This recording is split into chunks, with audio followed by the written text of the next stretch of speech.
very welcome to today's seminar, and a very special welcome to Jenny Larsson. Jenny will talk today under the heading The Early Baltic Pantheon. Jenny Larsson is Professor of Baltic Linguistics based at Stockholm University, and we are very happy to have her here at Scas as fellow for the academic year.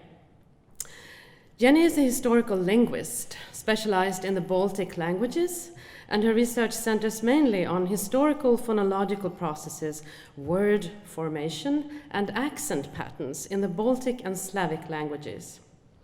She also has a keen interest in the Baltic mythology and the reconstruction of the pre-Christian Baltic Pantheon, of which I believe we will hear today.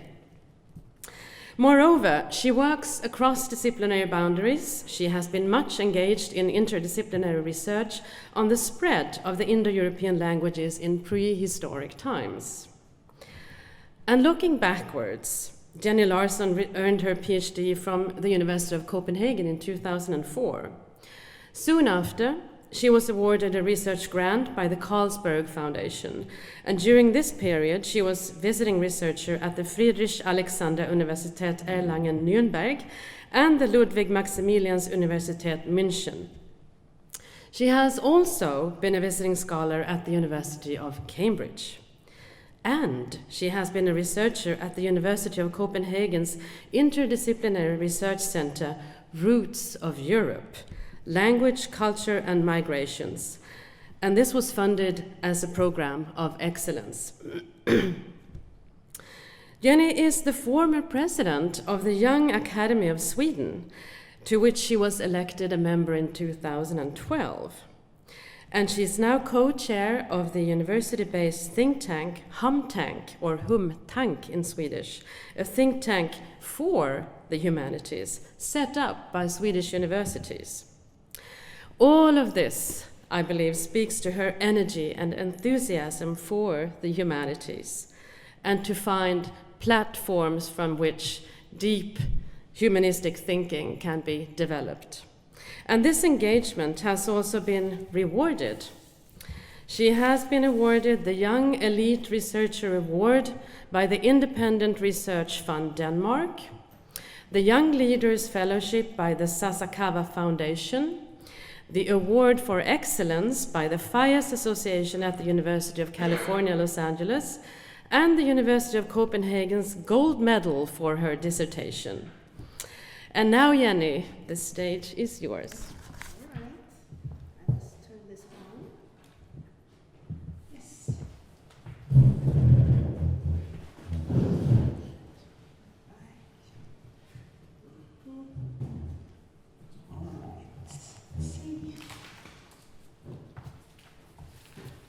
Okay, and then this thing.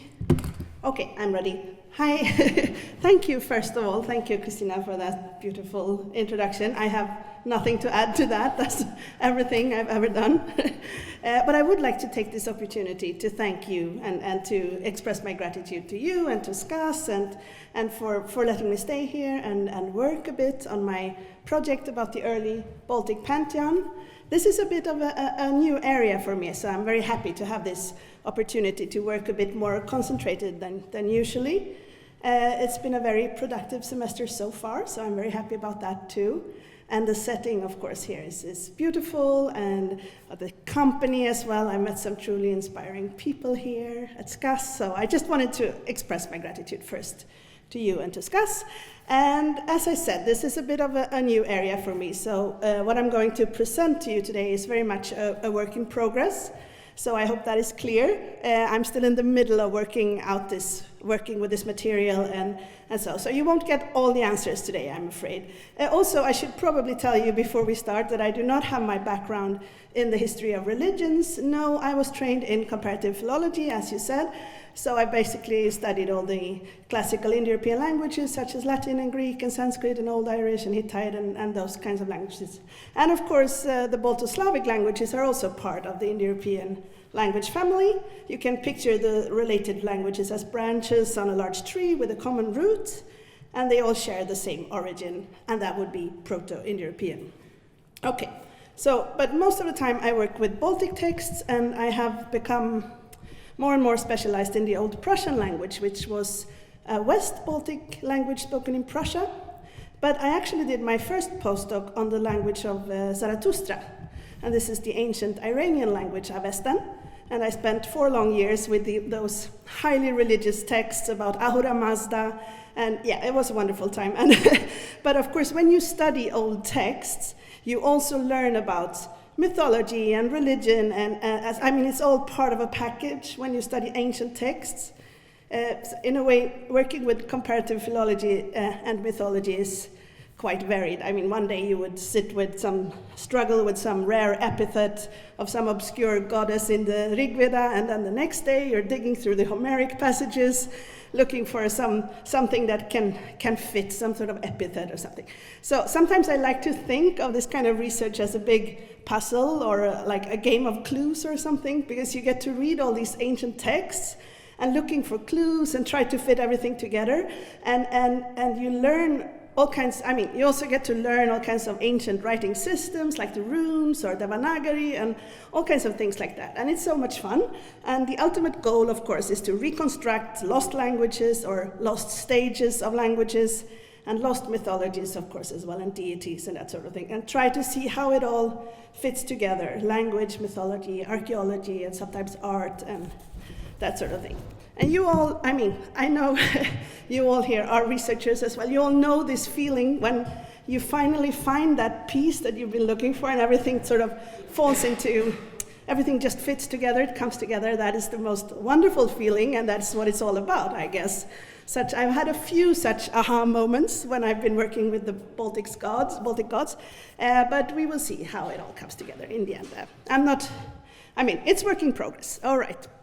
So, for this presentation, I have been working primarily with the oldest sources to the Baltic Pantheon, and I have mainly been reviewing the linguistic material, such as names and epithets and the like, and I will begin by suggesting some new etymologies for some of the names of deities found in these texts, and these early attested names will then be compared to the later attestations in both Lithuanian and Latvian.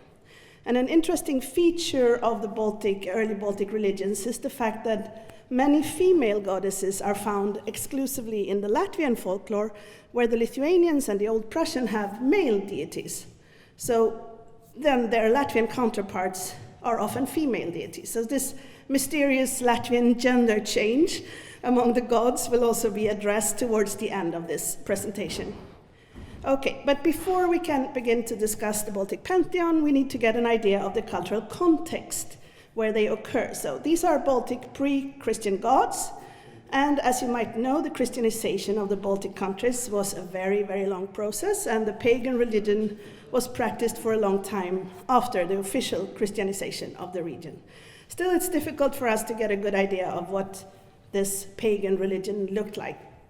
The biggest problem is that the Balts themselves did not write anything before they were Christianized. So the first book published in any Baltic languages are catechisms, and there is no indigenous Baltic writing system like the Nordic runes or Celtic Ogham or something like that. There's nothing of that. So it's clearly a problem that the Balts did not write themselves. But there were other people who wrote about the Balts. There were actually quite a few German and Polish priests and historians who traveled in this area, and they described the pagan customs that they saw. And these sources have been very hard to gain access to because the relevant passages are often short. It can be a letter or just a few words, and sometimes, short things, and then hidden in these long, boring chronicles written in German or Polish. And you would have to travel to all kinds of libraries and so on. So it's been hard, but in recent years, this has changed for the better. We now have a very good collection of the relevant historical documents. So this is the first volume of a 4-volume book published in Vilnius. It's Sources to Baltic Religion and Mythology, published by Norbertas Velius and his co-workers. And In these books, they have collected all the relevant passages from old chronicles and letters and historical documents, and all texts are quoted in the original language next to a translation into Lithuanian. But this is an invaluable tool for studies in Baltic mythology, of course. And then with this publication, these old sources have now been given some new attention by me and some other scholars, of course. I mean, it's so much easier now. So, for a long time, scholars of Baltic religion did not really take these old sources into account because they were regarded also as too inaccurate to even bother with somehow, especially since the information found in these sources has been difficult to kind of fit into what we already know about Baltic mythology through later sources, such as folklore and folk songs, the Dainas. So scholars of religion have chosen to work maybe primarily with the later materials. There's a lot to do with that as well. I mean, there's enough work, but these old sources have been disregarded in a way. And today I will try to show that these old sources are actually not that different from the later accounts of Baltic mythology, and in fact they fit in very well, as you will see. So the gods that I will talk about today are special in the respect that they occur already in the very earliest sources that we have. For example, the name of the Baltic thunder god, Perkuns, is one of the names that is attested very early. It occurs already in a text from 1261. Another name in the earliest sources is Patollus, and it occurs for the first time in a letter to the Pope sent by Bishop of Varmia in the year 1418. And in this letter, the bishop complains about the Baltic tribes that are still practicing their pagan religion, and he writes that there are many tribes of devil worshippers, and they pray to these Patollus and other pagan gods. So we get a name. So when looking at these attested names, we must keep in mind also that these writers, they generally not always speak or understand any Baltic language. So they were we don't know in always, but they were trying to write down what they heard, right? So we get all these spelling variants of these names. There's no convention, right? So they try to write what they hear, and sometimes the names are Latinized, like Patollus, Perkunus, and so on, with the Latin ending us. In other cases, the nominative ending s seems to be missing in the names, and I think this is due to the simple fact that these names were often used in the vocative. And that is what these German and Polish historians heard and interpreted as the actual form of the name. So there's also, and there's some uncertainty about the unstressed vowels. We have patollo and patello. You can see that, for example. We'll get back to that question later, but remember this idea that names are most commonly used in the vocative case. You invoke the gods and you use the vocative. And that this vocative is then sometimes understood as the actual form of the name. Right, so the first time that the Prussian gods are described in more detail is in this text, the so-called Prussian chronicle, written by the Catholic priest Simon Grünau in the 1520s. And this manuscript is considered to be the last text of the so-called eyewitness era, and Simon Grünau actually traveled in Prussia, and he recorded what he saw, and it seems like he also tried to learn some Old Prussian, because at the end of this chronicle, there is a short vocabulary of the Prussian language, and the Grünau vocabulary. And at this time, the Old Prussian language was still spoken in this area, of course, and this was a West Baltic language, as I said earlier. And in this chronicle, Grünau devotes a whole chapter to the Prussian pagan religion. This is supposed to be the sacred place called Rikoito that Grünau describes. There is an eternal fire at this place, and also an evergreen oak tree with statues of 3 gods placed inside of it, namely the gods Patollus, Perkuns, and Potrimpus. Okay, and the information provided by Grünau has been questioned, rightfully so, of course. I mean, this reminds us perhaps of things we've seen in the Nordic context. But especially Wilhelm Mannhardt questioned this, and he quite forcefully discredited Grünau's chronicle as betrügerische Fiktion, devious fiction. And Mannhardt thinks that Grünau might have thought up an entire Old Prussian mythology on his own, and that he possibly modeled this account on the Norse mythology. And then Wilhelm Mannhardt was also one of the most influential researchers in Baltic mythology during the 19th and 20th century. So for a long time, his view of Grünau as some kind of imposter was not really questioned, but not until maybe 1974, when Jan Povel wrote a very well-argued article in Grünau's defense.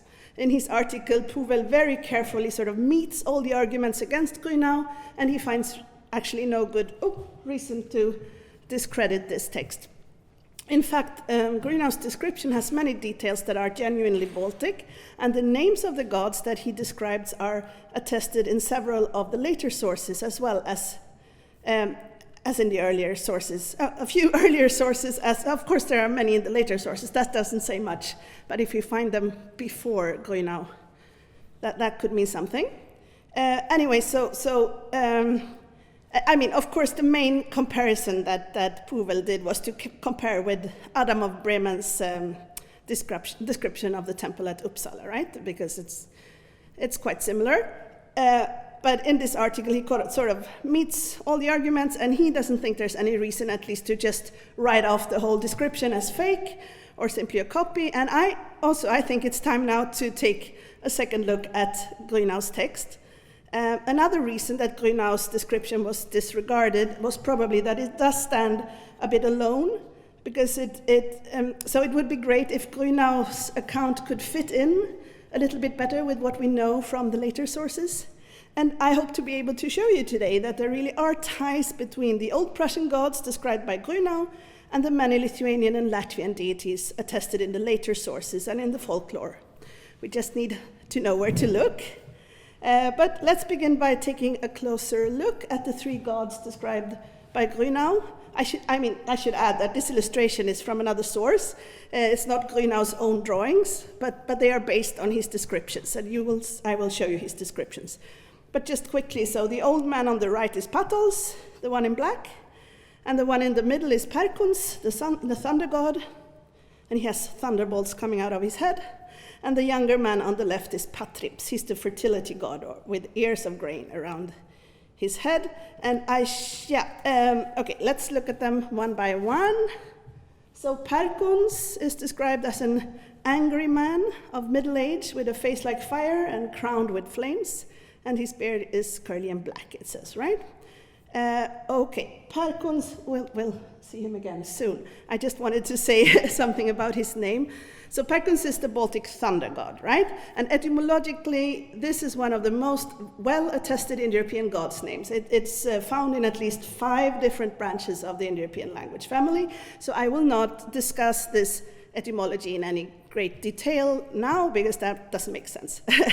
But I would just like to mention the close mythical or poetical connection with the oak tree, Indo-European perkus. This connection is evident at least in the Baltic name and also in the Nordic version of this name, but we'll get back to that in a minute. So the association with the oak tree may be understood in the context of the observation that lightning more often strikes tall trees, such as the oak. And it's also well known that in the Germanic tradition, Thor can easily strike his enemies, the giants, if they hide under an oak tree, but he cannot strike them when they hide under a beech. So, and that's a tree that is very rarely struck by lightning. Okay, and then the connection, of course, to thunder is also evident in the Baltic name. Notice that the Old Prussian word Perkunis simply means thunder, for example, and the thunderstorm. And so there's a close connection, of course. And when it comes to the Nordic thunder god, it is clear that the name Thor it's a Germanic epithet, right? Derived from Thoranos, meaning thunder. So there's the thunder connection, of course. But the name Thor is, of course, not at all directly related to the Baltic name. But there's an interesting kenning that is attested in Lucasena 26. And this is an epithet that corresponds to our Baltic Perkunas sound by sound. It is the Old Norse name Fjörgun with 2 N's. It's a masculine form. But there's also a feminine form of this name, Fjörgun, with just 1 N. And she's the mother of the thunder god Thor. So it's all tied together very nicely, very neatly. Let's see, yeah. And another parallel between the Nordic and the Baltic is the thunder god's hammer. As you might know, Thor's hammer actually has a name, like it's Mjolnir. And when something has a name, you can begin to compare it with other stuff. So, and this name has a cognate in Baltic.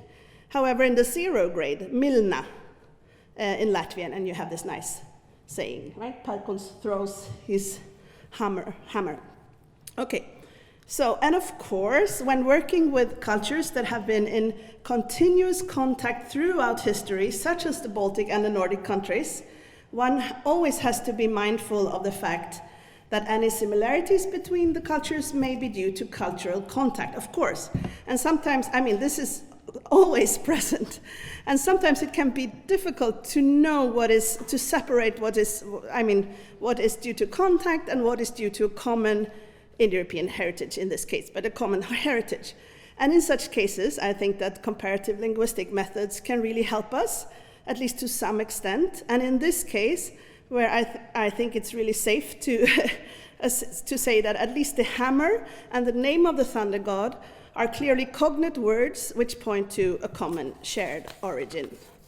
Oh, and of course, it's always fun to mention the Finnish word perkele, because it's a nice borrowing from Baltic perkuns, and it means devil, basically. I mean, of course, it's the name of the pagan thunder god, so that makes sense.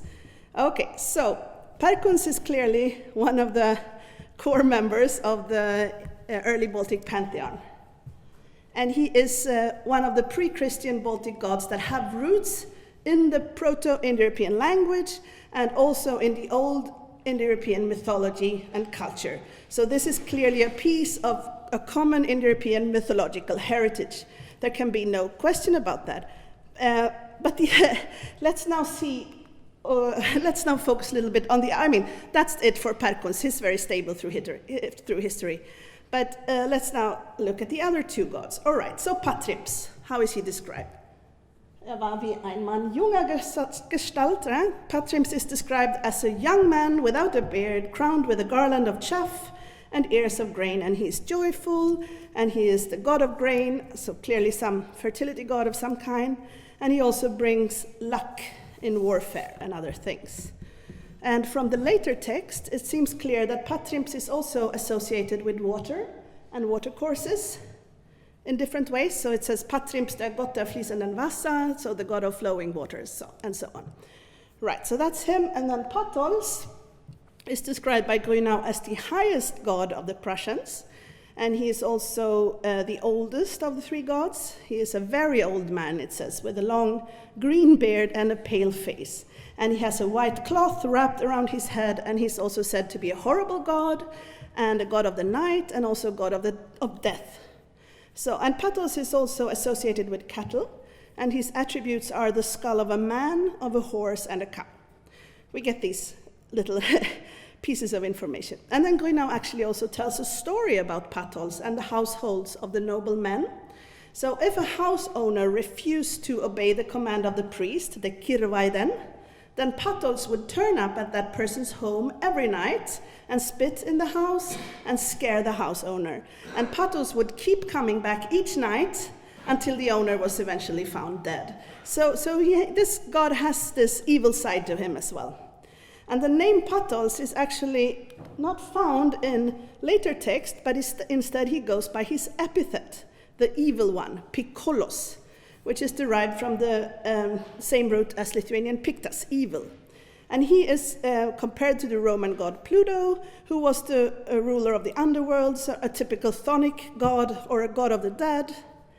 And this epithet Pikolos, meaning the evil one, later became the normal name, let me see, for this god, right? So that happens all the time. You have an epithet, and then that is then later the name that the god is referred to. What did I want to say about this? Yeah, this process has been described closely by Jan Puvel, who I referred to earlier, but it's also clear from the text themselves, like this one by Matthäus Praetorius. Diese alle Götter aber sind nicht gleich berühmt. All of these gods are not equally famous, so three of them are more important than the others. And as you can see, where Grünau has Patollo, the later Praetorius uses the epithet Pikolos, the evil one. Other than that, these triads of gods are identical. Okay, so now we need to see if we can find out anything about the etymologies of Patollus and Potrimpus. Actually, the name Patollus does not really have any reliable etymology, I think, but more fun for us, right?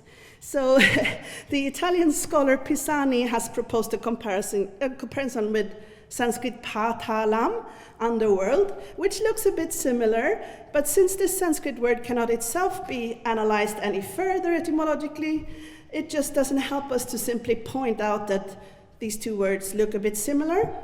We need more than that, right? So, and such long-distance comparisons without any derivational explanation or further etymology, I think, doesn't really help us. So instead, I think we need to begin by approaching this name from an inner Baltic perspective. I mean, although it might be fun to search for etymological connections outside of Baltic, it may actually be more useful to first see how far we can get by so-called internal reconstruction. So I think we should begin by considering the structure of this word and see if we can analyze any of its components. Then we will have a better chance of avoiding sort of jumping to conclusions and arriving at overly archaic reconstructions or false etymologies. So therefore, I would like to propose a new analysis of this name based on my own previous research concerning the Baltic system of nominal compounds. So I would like you to consider the possibility that this name may in fact consist of two words, that it might be a nominal compound consisting of two well-known Baltic nouns. So let's start with the second part. I should have had the name, it'll get there.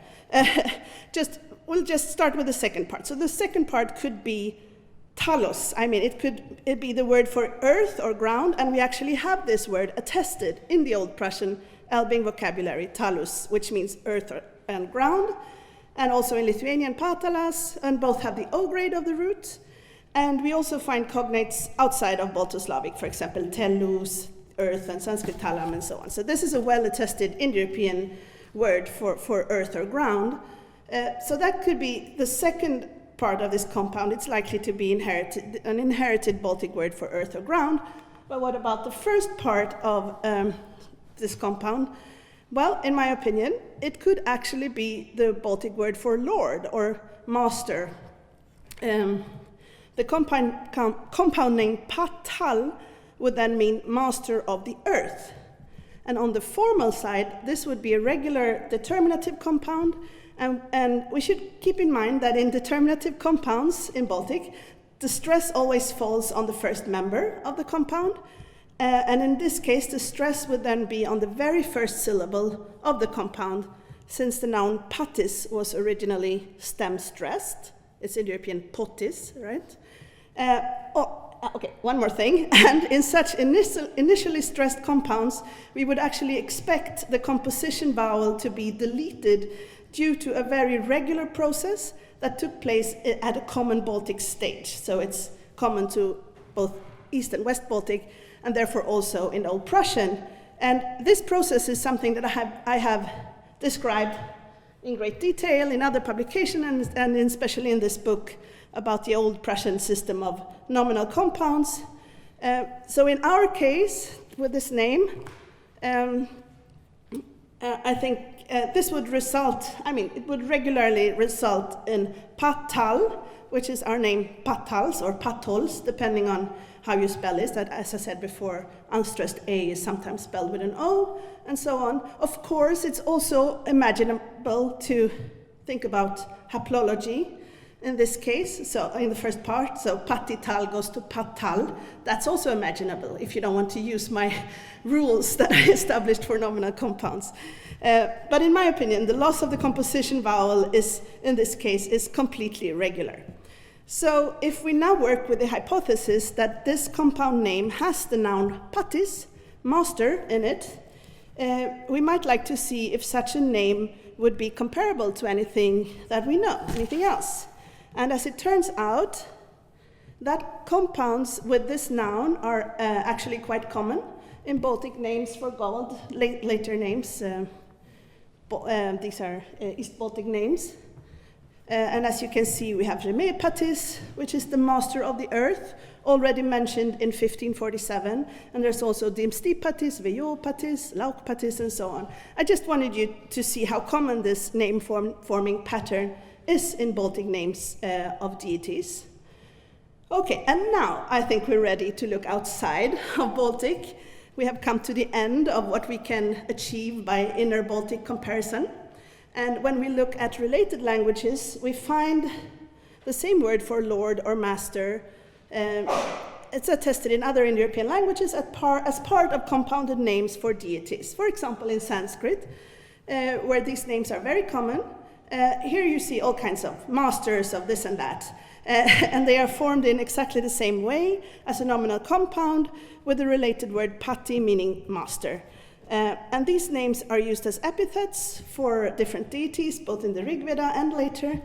So this Baltic naming practice fits very well into the bigger picture, and the Baltic names do, in fact, reflect an old Indo-European naming formula. A naming formula. This is a quote from the book Indo-European Poetry and Myth by Martin West. I brought it because it's here. Okay, and this is a quote. Let's see. He says, "The ancient pattern remained productive in Baltic. A series of Lithuanian gods' names are compounds formed with patis." And then he mentions a few examples. So West thinks this is an old pattern as well, and he agrees that it remained productive in Baltic, so it could be used to create new names. And in Sanskrit, these compounds are often loosely compounded, sometimes with a genitive of the first member, and we find different degrees of univerbation. So it's typical to find the noun pati, plus the noun in genitive, plus the other noun then in the genitive case, such as kshetrasya pati with a genitive singular, or you can have a genitive plural, and then you can also have a compound, an actual compound name, like kshetra pati, right? So it is the master of something, and then with the something in the genitive. And also in Lithuanian, we find the same sort of loose univerbation in these names. For example, Vjo patis and Audru patis, where the first member is clearly inflected in the genitive case. Okay, so these compounds are actually juxtapositions of two inflected words, we would say. Oh, time for Poseidon. Another example of this ancient naming practice is actually the Greek compound name Poseidon. The first member of Poseidon is the same as our Baltic compounds, namely potis, master. Potis would be the Proto-Indo-European form of this name, and then O goes to A in Sanskrit and Baltic, so we have patis in those languages. Anyways, so Poseidon, so potis is the older form, and we find it here in Greek. So Poseidon is the master of the da, whatever da then means. We'll get back to that later. And in this compound, the first member is clearly in the vocative case, potei, which is interesting, I think. And this, because this also explains why the members of the compounds occur in an unusual order. So this kind of reverse order is typical precisely in such univerbations of vocative syntax. And George Dunkel has written about this type of compounds, and they are especially common in names for gods, because you often call for or invoke the gods, so vocative would naturally be more commonly used in this context. And the same explanation may be used for our Prussian names as well, I think. They could also originally be univerbations of old vocative syntax, and this would then explain the reverse order in the Prussian names. And as I mentioned, the old Prussian names are also, they're also often used in the vocative case. Right, in Baltic vocatives, I have to mention my stress rules, but the stress would also, in vocatives, the stress is also always on the first syllable of the word, and in a compound name like this, we would expect the vocalic ending to be lost anyway, so the outcome would be exactly the same as what we find. So all according to the rules of nominal composition. All right, back to Poseidon.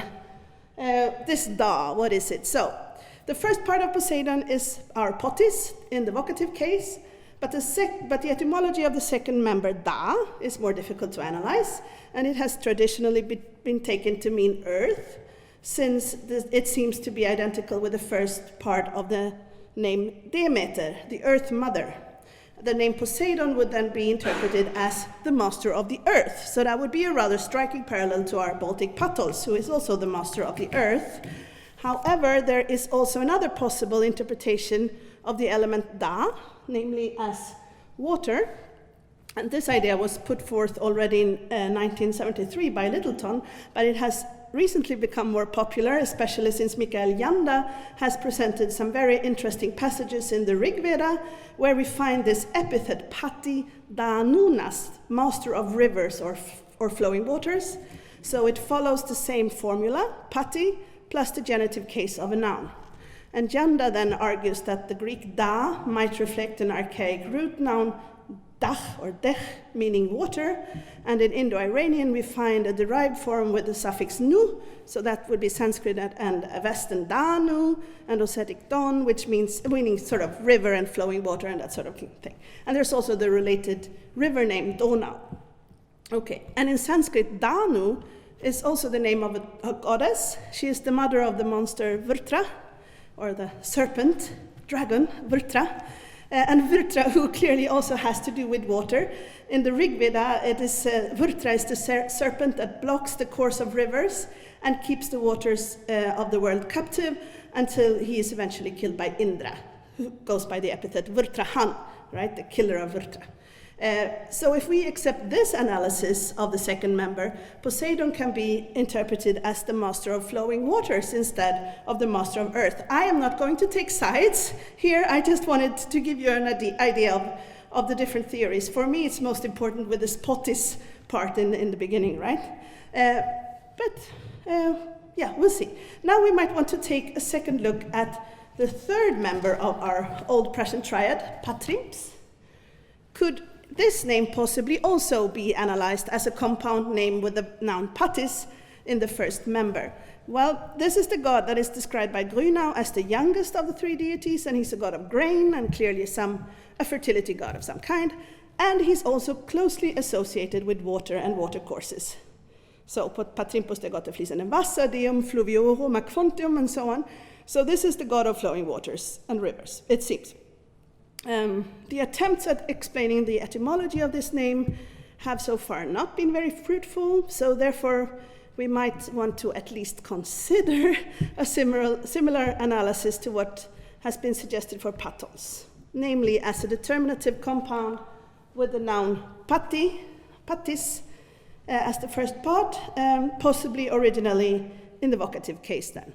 So if the first part is pati or pat, then what is the second part, trimpa? Yeah, the only decent suggestion, in my opinion, is the Old Prussian gloss, trumpa, glossed as fluvius, river. And the same element is also recognized in Prussian names for lakes and rivers. There's some there are also early attestations for the place name Trimpaue, 1396, and Trimpo, and this is the present-day village Trümpau, near Königsberg, today in the Kaliningrad Oblast. If this analysis of the second member is accepted, we might interpret the compound as Pat Trimpa, master of flowing waters, maybe even originally of a specific river, like this Donau business. I mean, I'm like I said, work in progress.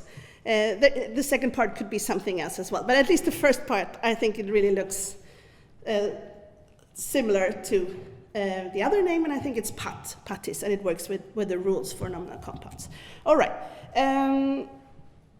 yeah, but I admit that the analysis of the second member is rather doubtful, so I'm not going to insist on this exact interpretation, but I thought it would at least be worth considering the word patis, that the word patis might be hiding in this name too. And it's fun to notice that whether we choose to analyze the Greek name Poseidon as the master of the earth or the master of flowing waters, it still remains a striking parallel to both of these Baltic names. All right, so far I've been talking about the three main gods of the old Prussian Pantheon, right? Patollus, Perkunas and Potrimpus. I think we're now ready to see if we can somehow fit the West Baltic gods into what we already know about the East Baltic Pantheon. And with this new interpretation of Patollus as the master of the earth, I think we need to take a closer look at the Lithuanian god Žemėpatis, because his name is actually identical to our Prussian master of the earth. It also means master of the earth. And this Lithuanian name is attested early, very early. It actually occurs for the first time in the first book ever printed, ever published in Lithuanian, namely the Catechism by Martynas Mažvydas from 1547. And although this is a Christian book, it's a catechism, it still contains quite a lot of information about the pagan traditions. Because in the preface, which is written in Latin, the author mentions a lot of pagan rituals and things that he thinks people should stop doing and stop believing. And so it's fun just to read that, of course, and it's an important source for us. And he also mentions 3 pagan gods by name. So he chooses to mention just these 3 gods by name. Okay, I will read the translation here for you. And what is more, and it is still more terrible to hear, many of them officiate patently at pagan rituals and profess paganism openly, even nowadays. Some worship trees, rivers, other grass snakes, or something else, glorifying them as gods. Some of them vow to Perkunu, others glorify Laukosargus to save their crop, or Žemėpatis for their cattle. So precisely 3 gods are mentioned by name.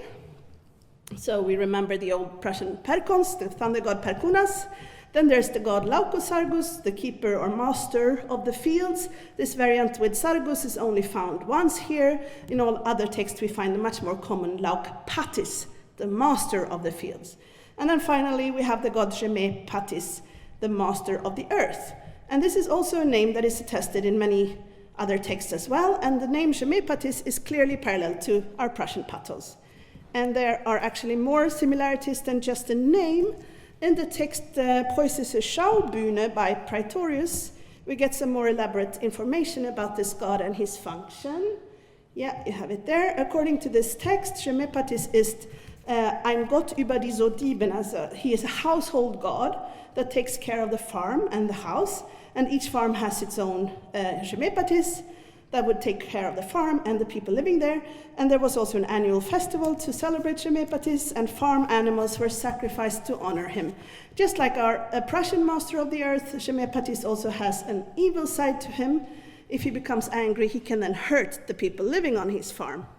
And it is also very interesting to see that the Lithuanian Žemėpatis is also compared to the Roman god Pluto in some of the texts. For example, in this Jesuit report from 1611, where it says, they honor different kinds of semi-gods that reminds us of the antique semi-gods, Žemėpatis, the earth god, or Pluto, if we compare with the antique gods. Yeah, so he's compared to Pluto here.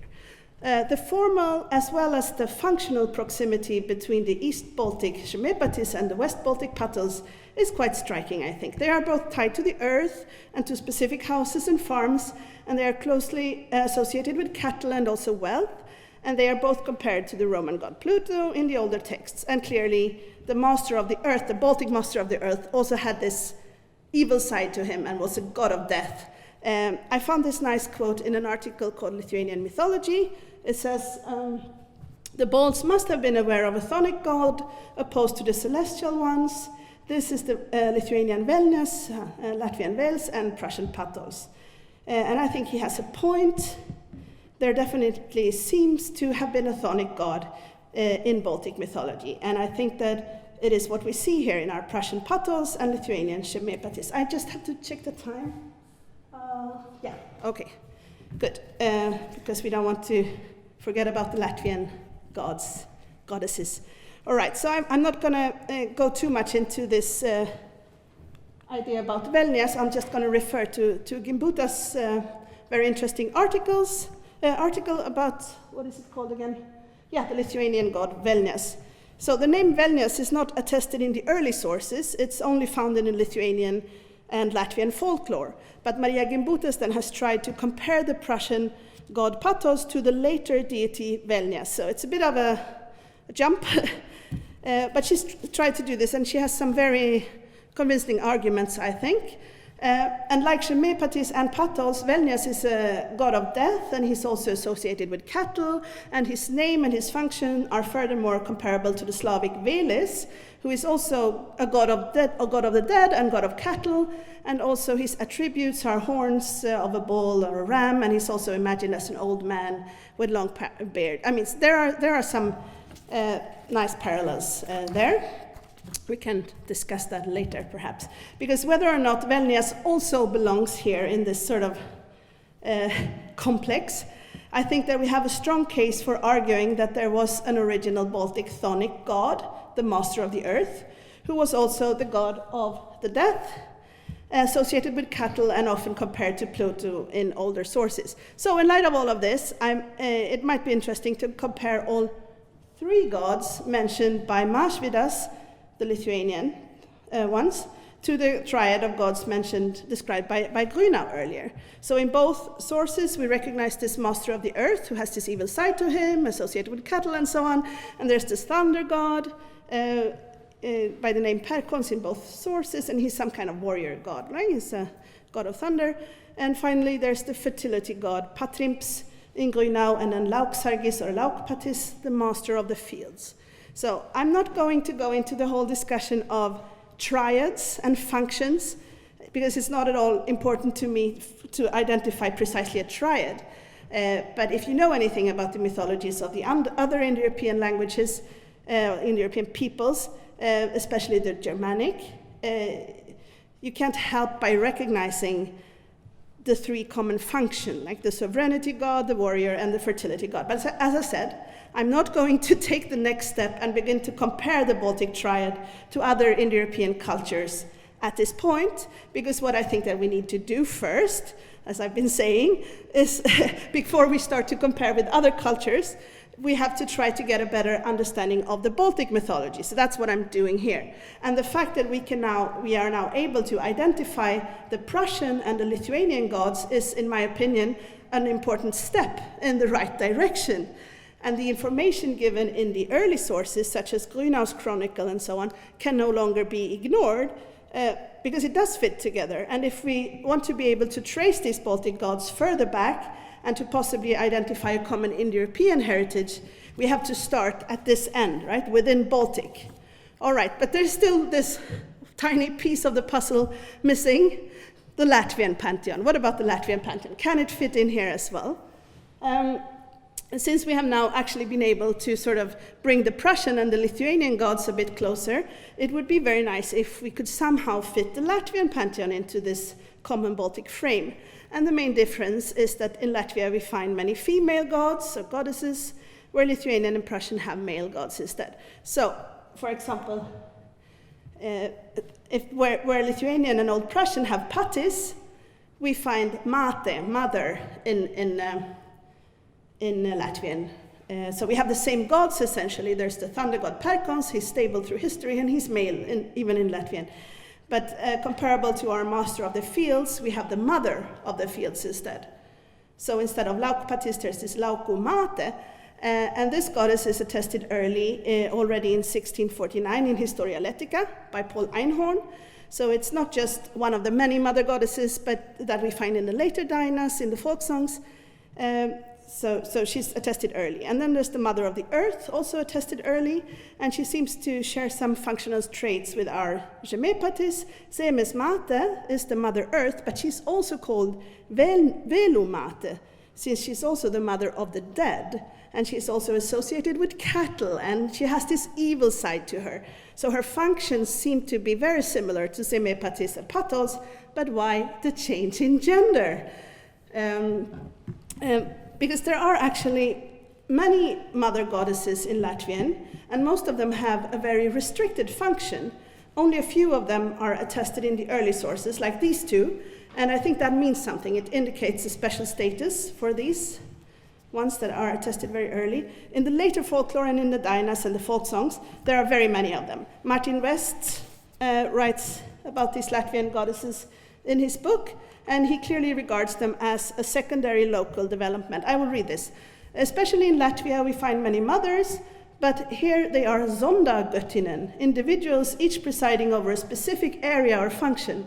In the Latvian folk songs, they proliferate. There is the mother of wind, the mother of fog, of forest, of flowers, of death, of the tom, of the sea, of silver, of bees, and so on. It is evident that this was a secondary local development. And then Usener notes that where the Lithuanians have laukpatis, master of the fields, and vejopatis, master of the wind, adhering to the old Indo-European poti formula, the Latvians have laukamate and vejamate and so on. So West mentions that Usener already in his book from 1896 had noted that Latvians do not follow the old Indo-European poti formula. This is a correct observation, but the question remains, why?